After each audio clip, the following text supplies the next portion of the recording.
দেশে থাকা দুই স্ত্রীর উস্কানিতেই ইতালিতে থাকা এক ভাই আরেক ভাইকে কুপিয়ে হত্যা করে বলে অভিযোগ ভুক্তভোগীর পরিবার ও স্থানীয়দের। তগর টাকার মেশিনরে মাইরা ফেলাইছি, এখন দেখ।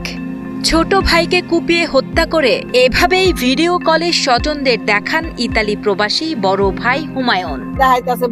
দেখ তোর বাইরে মেরে লাইছি, তোর বাপের টাকার মেশিন শেষ করে লাইছি। এই যে দেখ, বড় ছেলে দুই বউ, ওই দুই বউ খালি কথা কইয়া কইয়া ওর মাথা নষ্ট করছে। আরে এই যে দুই বউর ফাঁসি চাই, আর ওই যে ফাঁসি চাই না। জানা যায়, ঘাতক হুমায়ুনের দুই স্ত্রী নিয়মিত ফোন করে তার ছোট ভাই নয়ন ও মায়ের বিরুদ্ধে নানা অভিযোগ করতেন। এছাড়া অভিযুক্ত হুমায়ুন ফকির দীর্ঘ 12 বছর ইতালিতে থাকলেও তেমন সুবিধা করতে পারেননি।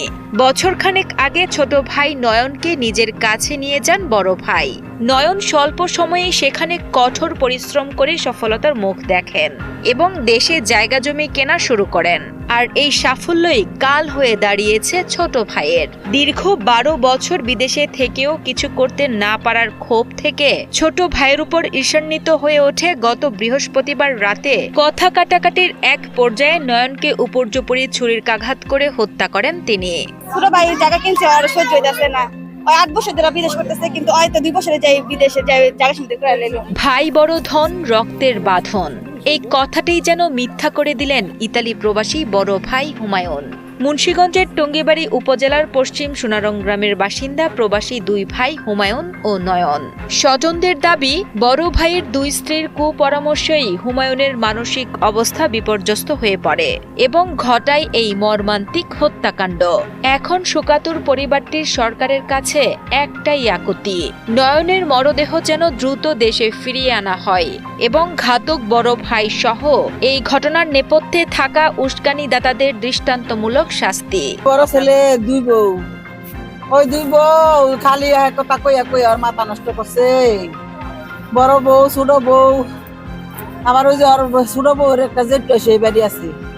আমি একটু ঘরতে বাইরে কোনানে যাইতাম, কি করতাম, কোনানি একটু সেবা লাইতাম, হেডিও ওর কাছে পৌঁছাই দিত। ওরে আমার ওর কাছে, বড় পোলার কাছে আমার একবার ডিশ বানাই দিছে। বললাম যে বড় ভাইয়ের লোক দণ্ড লাগছে, কি লেখা লাগছে এটা কই জানি না। তবে ওর বড় ভাইয়ের ছোট ভাইয়ের মাইরা লিছে, মাইরা বাইক ফোন দিছে এবার কইছে যে টাকার মিশিং বাইক পাঠাই দিলাম। এ বিষয়ে টঙ্গিবাড়ি থানার ভারপ্রাপ্ত কর্মকর্তা মোহাম্মদ মনিরুল ইসলাম জানান, পারিবারিক কলহের জেরেই এই হত্যাকাণ্ড ঘটেছে। তবে ঘটনাটি বিদেশে হওয়ায় দেশের পুলিশের সরাসরি কিছু করার সুযোগ না থাকলেও তারা বিষয়টি পর্যবেক্ষণ করছেন। অভিযোগ করছে পারিবারিক বিষয়ে, তার ওয়াইফ তো অভিযোগ করছে। আমার অভিযোগে গেছে, আমার অফিসার অভিযোগে চলেও গেছে, কথা বলছে। রাত্রে আবার ওনারা আসছিল, ওই একই কথা, পারিবারিক বিষয়।